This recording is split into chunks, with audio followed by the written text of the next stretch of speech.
S D P കേൾക്കുന്ന അഭിമന്യുവിന് ഇപ്പം നിങ്ങൾക്ക് വലിയ രീതിയിൽ വ്യക്തിസാക്ഷ്യത്തോട് സ്നേഹം കൂടിയിരിക്കുക. എന്തുകൊണ്ടാണ് നെടുമ്പങ്ങാട്ടെ NDA സ്ഥാനാർത്ഥി യുവരാജ് ഗോകുലും നിയമ സ്ഥാനാർത്ഥി രാജ് ചന്ദ്രശേഖരും ഒരുപോലെ പിണറായി വിജയന്റെയും MV ഗോവിന്ദന്റെയും മറ്റും ഇടത് നേതാക്കളുടെ ശത്രുക്കളാകുന്നു? ഇരുവരും ഒരുപോലെ ഇടതിന്റെ SDPI പ്രകടനത്തെ പൊളിച്ചടുക്കി കയ്യിൽ കൊടുത്തു എന്ന് തന്നെയാണ്. നേമത്ത് SDPI പരസ്യമായി ശിവൻകുട്ടിക്ക് പിന്തുണ പ്രഖ്യാപിച്ചപ്പോൾ നെടുമങ്ങാടത് രഹസ്യമായിട്ടാണെന്ന് മാത്രം. അതും സദാസമയവും മതേതരത്വം പറഞ്ഞ് വിളമ്പി നടക്കുന്ന CPIയിലെ GR അനിലിന് തന്നെയാണ് പിന്തുണ.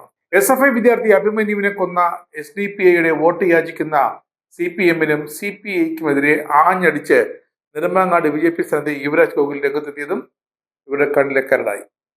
കഴിഞ്ഞ നിയമസഭാ തെരഞ്ഞെടുപ്പിൽ നേമത്തെ V ശിവൻകുട്ടിയെ വിജയിപ്പിക്കാൻ SDPI വോട്ടുകൾ നൽകി സഹായിച്ചിട്ടുണ്ടാകാം.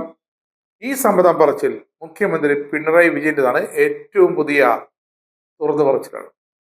SDPI വോട്ടുകൾ എന്തിനാണ് വാങ്ങിയതെന്നും ഒരുമാതിരി ഒരു വിശദീകരണമുണ്ട്. BJP അവിടെ പരാജയപ്പെടണമെന്ന് SDPI ആഗ്രഹിച്ചത് കൊണ്ടാണ് ആ വോട്ട് വാങ്ങിയത്. ഇനി വർഗീയവാദികൾ രക്തസാക്ഷിയാക്കിയ അഭിമന്യുവിന്റെ വിഷയമെടുക്കാം. മുഖ്യമന്ത്രി ഏത് SDPI പ്രകടനം പറഞ്ഞോ അതിലും ഒരു പടി മുന്നിൽ കൂടിയാണ് പാർട്ടി സെക്രട്ടറി MV ഗോവിന്ദന്റെ ആരോപണം.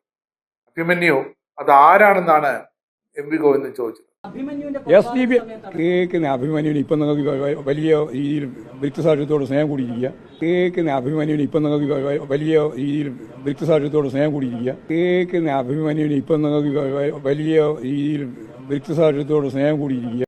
യുവരാജ് ഗോകുൽ പങ്കുവച്ച ഫേസ്ബുക്ക് പോസ്റ്റ് അഭിമന്യുവിന്റെ കാര്യം കൂടി പറഞ്ഞാണ് ഇപ്പോൾ നെടുമങ്ങാട്ടിൽ വോട്ട് തേടുന്നത്. താൻ സഖാവ് അഭിമന്യുവിന് കൂടി വേണ്ടിയാണ് വോട്ട് ചോദിക്കുന്നത്, ഞാൻ പെറ്റ മകനെ എന്ന് കരഞ്ഞ ഒരു അമ്മയ്ക്ക് കൂടി വേണ്ടിയാണ് തന്റെ വോട്ട് ചോദിക്കൽ എന്നാണ് യുവരാജ് ഗോകുൽ പറയുന്നത്. ഒരു നാണവുമില്ലാതെ SDPI വോട്ടിന് ഇരക്കുന്ന CPI നേതൃത്വത്തിന് മുന്നിൽ ശബ്ദമില്ലാതെ പ്രതിഷേധിക്കുന്ന ഒരു പാവം സഖാക്കൾക്ക് കൂടി വേണ്ടിയാണ് താൻ വോട്ട് ചോദിക്കുന്നത്. താൻ യുവരാജ് ഗോകുൽ ശബ്ദമില്ലാത്തവരുടെ കൂടി ശബ്ദമാണെന്ന് അദ്ദേഹം വ്യക്തമായി കുറിക്കുന്നു. 2021 CPIയുടെ GR അനിൽ 23,000 പരം വോട്ടുകൾക്ക് വിജയിച്ച നെടുമങ്ങാട് മണ്ഡലം യുവരാജ് ഗോകുൽ എങ്ങനെ BJPയിൽ അടുപ്പിക്കുമെന്ന ഒരു ചോദ്യമാണ്. ഈ ചോദ്യത്തിന് കൃത്യമായ ഉത്തരം യുവരാജ് ഗോകുലിന്റെ പക്കലുണ്ട്. 2021 നെടുമങ്ങാടല്ല 26.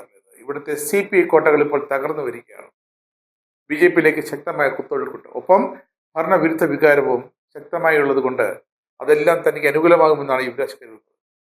ഇടത് വലത് മുന്നണികളോട് ഉത്തരം മുട്ടുന്ന ചോദ്യങ്ങളുമായി മണ്ഡലത്തെ തകർപ്പൻ പ്രകടനം തുടരുകയാണ് അപ്പോൾ യുവരാജ് ഗോകുൽ.